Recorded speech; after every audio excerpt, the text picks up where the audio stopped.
नमस्कार, आप देख रहे हैं खबरों का सबसे विश्वसनीय और धमाकेदार बुलेटिन न्यूज ब्लास्ट और आपके साथ में विजेंद्र सोलंकी। निर्दलीय विधायक रामकेश मीणा का बयान आया और कहा कि कल निर्दलीय विधायकों की बैठक से पहले जब उन्होंने बयान दिया तो वो बोल रहे हैं कि मैं गहलोत के साथ था, गहलोत के साथ हूं और गहलोत के साथ रहूंगा। राजस्थान में गहलोत ही एकमात्र व्यक्ति जो कांग्रेस को जिंदा रख सकते हैं। हम ज्यादातर निर्दलीय विधायक कांग्रेस पृष्ठभूमि के हैं। सचिन पायलट जातिगत राजनीति करते हैं। आलाकमान से मांग है कि ऐसे लोगों को स्टार बताया जा रहा है। ऐसे लोगों को बढ़ावा देते तो कांग्रेस को नुकसान होगा। वो आज मुख्यमंत्री बनने की बात करते हैं। सबसे ज्यादा नुकसान तो पायलट ने ही किया है। वो नहीं होते तो चुनाव में 30 सीटें ज्यादा आती। मतलब 2018 के चुनाव में कांग्रेस को 30 सीटें और मिल सकती थी, ये निर्दलीय विधायक ने कहा। रामकेश मीणा ने कहा, कल होने वाली बैठक को लेकर हमारा कोई विशेष एजेंडा नहीं है। प्रदेश में जो सियासी घटनाक्रम चल रहा है उस पर बात करेंगे। तो बयान आया है दरअसल कल G19 मतलब 13 निर्दलीय और 6 वो कांग्रेसी जो बसपा से कांग्रेस में शामिल हुए हैं। माना जा रहा है कि कल होटल के अंदर एक साथ मिलेंगे, मंथन करेंगे और इसके जरिए प्रेशर बनाने की कोशिश की जाएगी। लेकिन उससे पहले निर्दलीय विधायक रामकेश मीणा का जो बयान आया वो एक बार फिर से राजस्थान की सियासत को गरमाता हुआ, क्योंकि कल बैठक होनी है और उस बैठक से पहले बयान दिया गया कि मैं गहलोत के साथ था, साथ हूं और साथ रहूंगा। राजस्थान में गहलोत ही एकमात्र व्यक्ति जो कांग्रेस को जिंदा रख सकते हैं, यानी कि खुला समर्थन मुख्यमंत्री अशोक गहलोत को निर्दलीय विधायक रामकेश मीणा ने दिया। आगे वो कहते हैं कि हम ज्यादातर निर्दलीय विधायक कांग्रेस पृष्ठभूमि के हैं। सचिन पायलट जातिगत राजनीति करते हैं। आलाकमान से मांग है कि ऐसे लोगों को स्टार बताया जा रहा है और ऐसा करने से ऐसे लोगों को बढ़ावा मिलता है और उससे कांग्रेस को नुकसान होगा। आगे वो कहते हैं कि आज मुख्यमंत्री बनने की बात करते हैं। दरअसल जिक्र सचिन पायलट का करते हैं और कहते हैं कि वो आज मुख्यमंत्री बनने की बात करते हैं, जबकि सबसे ज्यादा नुकसान कांग्रेस को राजस्थान में सचिन पायलट ने पहुंचाया। निर्दलीय विधायक रामकेश मीणा कहते हैं कि अगर सचिन पायलट नहीं होते तो चुनाव में, यानी कि 2018 के विधानसभा चुनाव में 30 सीटें ज्यादा। कल होने वाली बैठक को लेकर कोई विशेष एजेंडा नहीं है। प्रदेश में जो सियासी घटनाक्रम चल रहा है उस पर बात की जाएगी। कल 19 विधायक, 13 निर्दलीय विधायक और 6 बसपा से कांग्रेस में शामिल हुए विधायक होटल में मिलेंगे, वर्तमान सियासत पर बातचीत करेंगे और जाहिर है इस सियासत में निर्दलियों की भूमिका क्या हो सकती है, बसपा से कांग्रेस में जो आए हैं उनके भविष्य की राजनीति क्या होगी, इसको लेकर मंथन होगा। और इस मंथन के जरिए जो वर्तमान सियासत है उसमें पायलट गुट पर प्रेशर बनाने की कोशिश की जा रही है। आपको ध्यान होगा जब बीते साल बाड़ेबंदी हुई थी उस दौरान मुख्यमंत्री की तरफ से कहा गया था कि वो सभी उन विधायकों का ध्यान रखेंगे, ख्याल रखेंगे जिन्होंने संकट के वक्त में सरकार को बचाया। अब ऐसे में जो खबरें अलग अलग आ रही है उसमें निर्दलियों को, बसपा से कांग्रेस में आए विधायकों को ऐसा लग रहा है कि शायद कहीं ऐसा तो नहीं कि उनको उतनी चीजें ना मिल पाए जितनी मिलनी चाहिए, और इसलिए न सिर्फ प्रेशर पॉलिटिक्स राजस्थान में हो रही है बल्कि खुलकर बयानबाजी भी सामने आ रही है। वहीं बात करते हैं बीजेपी की, क्योंकि आज हुई बीजेपी प्रदेश कार्य समिति की बैठक। कुलदीप धनखड़ की हुई घर वापसी। आज कुलदीप धनखड़ ने बीजेपी ज्वाइन की है। अरुण सिंह, सतीश पूनिया और गजेंद्र सिंह शेखावत ने उनको सदस्यता दिलवाई है। बैठक में नेता प्रतिपक्ष गुलाब चंद कटारिया ने बड़ा बयान दिया। पत्रकारों के सवाल का जवाब दिया कटारिया ने और कहा कि प्रदेश अध्यक्ष ही मुख्यमंत्री का चेहरा नहीं होता। ऐसा बहुत कम हुआ, वो प्रदेश अध्यक्ष होता है, वो मुख्यमंत्री बना। बीजेपी में व्यक्ति तय नहीं करता कौन मुख्यमंत्री बनेगा। प्रदेश बीजेपी में काम करने के लिए बीजेपी में बड़े चेहरे हैं, बहुत चेहरे हैं। चुने हुए विधायक और संसदीय दल ही मुख्यमंत्री तय करते हैं। राज्य के समर्थन में आ रहे विधायक पूर्व विधायकों के बयान पर भी जवाब दिया और कहा कि अभी मुख्यमंत्री बनाने का सीजन नहीं आया, ना ही चुनावों की तारीख आई। पार्टी तय करेगी किसके नेतृत्व में चुनाव लड़ा जाएगा। कटारिया के बयान के बाद बीजेपी में सियासी तूफान मचता हुआ नजर आया, क्योंकि अभी तक तो बीजेपी में यही सामने आ रहा था कि एक तरफ वो खेमा था तो पूर्व मुख्यमंत्री वसुंधरा राजे को चेहरा घोषित करने की बात कर रहा था। यहां तक कह रहे थे कि वसुंधरा ही बीजेपी, बीजेपी ही वसुंधरा है राजस्थान के अंदर। दूसरी तरफ अब जो बयान गुलाबचंद कटारिया ने दिया, हालांकि इससे पहले गुलाबचंद कटारिया बयान दे चुके हैं कि मुख्यमंत्री का चेहरा कौन होगा वो संगठन तय करेगा। वो ये भी बयान दे चुके हैं कि पार्टी किसी चेहरे से नहीं चलती, संगठन से चलती है। लेकिन आज जब प्रदेश बीजेपी कार्य समिति की बैठक हुई और इस बैठक में कुलदीप धनखड़ की घर वापसी हुई, उसके बाद गुलाबचंद कटारिया ने एक और बयान दिया और बयान के बाद एक बार फिर से सवाल खड़े हो गए हैं।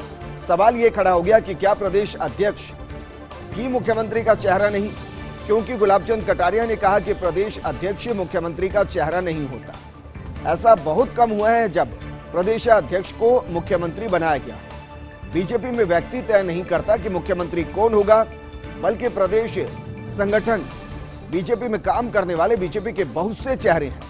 चुने हुए विधायक और संसदीय दल मुख्यमंत्री तय करते हैं। इसके बाद वसुंधरा राजे पर भी हमला किया, उनके समर्थक उन पर हमला किया और कहा कि राजे के समर्थन में जो विधायक और पूर्व विधायक आ रहे हैं, बयान दे रहे हैं, अभी मुख्यमंत्री बनाने का सीजन नहीं आया है और न ही चुनावों की तारीख आई। पार्टी तय करेगी किसे नेतृत्व ने चुना है और किसको विधानसभा चुनाव में आगे किया जाएगा, किसके नेतृत्व में विधानसभा चुनाव लड़ा जाएगा। कटारिया के बयान के बाद बीजेपी में सियासी तूफान शुरू हो गया है। वहीं कुलदीप धनखड़ की बीजेपी में एंट्री हो चुकी है। अशोक परनामी की टीम में महामंत्री रहे थे कुलदीप।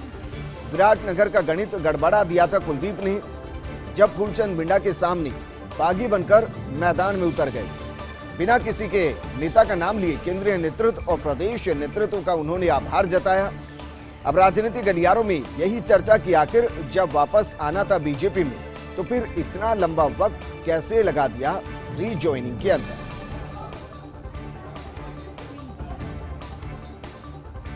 और बात करते हैं बसपा की प्रदेश कार्यकारिणी की बैठक जो 25 जून को होगी। जयपुर में बहुजन समाज पार्टी कार्यालय पर यह बैठक होगी। प्रदेश प्रभारी रामजी गौतम, सुरेश आर्या की मौजूदगी में बैठक होगी। प्रदेश अध्यक्ष भगवान सिंह बाबा भी बैठक के अंदर मौजूद रहेंगे। बैठक में आगामी विधानसभा चुनाव की रणनीति पर मंथन होगा और यह मंथन इसलिए भी जरूरी है क्योंकि बसपा विधानसभा चुनाव में राजस्थान में बेहतर परफॉर्म तो करती है।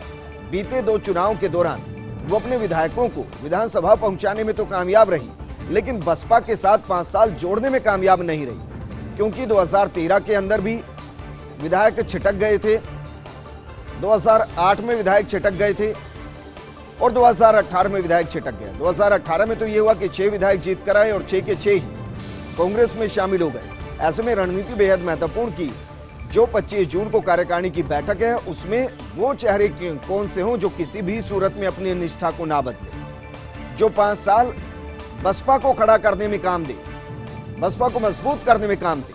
और जयपुर में बहुजन समाज पार्टी कार्यालय पर यह बैठक होगी। प्रदेश प्रभारी रामजी गौतम, सुरेश आर्य की मौजूदगी में बैठक होगी। इस दौरान प्रदेश अध्यक्ष भगवान सिंह बाबा भी बैठक के अंदर मौजूद रहेंगे। बैठक में आगामी विधानसभा चुनाव की रणनीति पर मंथन होगा। मुख्यमंत्री अशोक गहलोत ने ली खनन विभाग की बैठक। अर्बन इलाकों में अवैध खनन का मामला उठा है। जयपुर और जोधपुर सहित करीब 10 स्थानों का हवाला दिया गया है। एसीएस सुबोध अग्रवाल ने खनन को नियमित करने का सुझाव दिया, लेकिन यूडीएच विभाग द्वारा मास्टर प्लान का हवाला देने की बात कही गई। मुख्यमंत्री गहलोत ने अग्रवाल को विस्तृत नोट बनाने के भी निर्देश दिए हैं। विभाग द्वारा रेवेन्यू बढ़ाने पर गहलोत ने तारीफ की। प्रमोद जैन भाया ने रेवेन्यू को और बढ़ाने का आश्वासन भी दिलाया है। मुख्यमंत्री ने कहा कि प्रदेश में प्रचुर खनन संपदा है। अधिकतम खनन करने के निर्देश मुख्यमंत्री गहलोत ने दिए हैं और वर्तमान स्थिति में जरूरी भी, क्योंकि राजस्व जिस तरीके से घटा है, जहां से राजस्व आ सकता है वो राजस्थान के लिए बेहतर, क्योंकि थर्ड वेव आने से पहले न सिर्फ आर्थिक रूप से मजबूत होना पड़ेगा, बल्कि इंफ्रास्ट्रक्चर को और बढ़ाने के लिए भी पैसों की जरूरत होगी। और इसीलिए खनन विभाग की बैठक आज बेहद महत्वपूर्ण रही। अर्बन इलाकों में अवैध खनन का मामला भी गूंजा। इस दौरान जयपुर हो या जोधपुर हो, इसके साथ साथ 10 स्थानों का हवाला दिया गया। एसीएस सुबोध अग्रवाल ने खनन को नियमित करने का सुझाव दिया, लेकिन यूडीएच विभाग द्वारा मास्टर प्लान का हवाला देने की बात कही गई। इस दौरान मुख्यमंत्री अशोक गहलोत ने अग्रवाल को विस्तृत नोट बनाने के निर्देश दे दिए। विभाग द्वारा रेवेन्यू बढ़ाने पर मुख्यमंत्री अशोक गहलोत ने जमकर तारीफ की। यहां तक कि प्रमोद जैन भाया ने रेवेन्यू को और ज्यादा बढ़ाने का विश्वास दिला दिया कि इससे और ज्यादा रेवेन्यू हम राज्य सरकार को देंगे।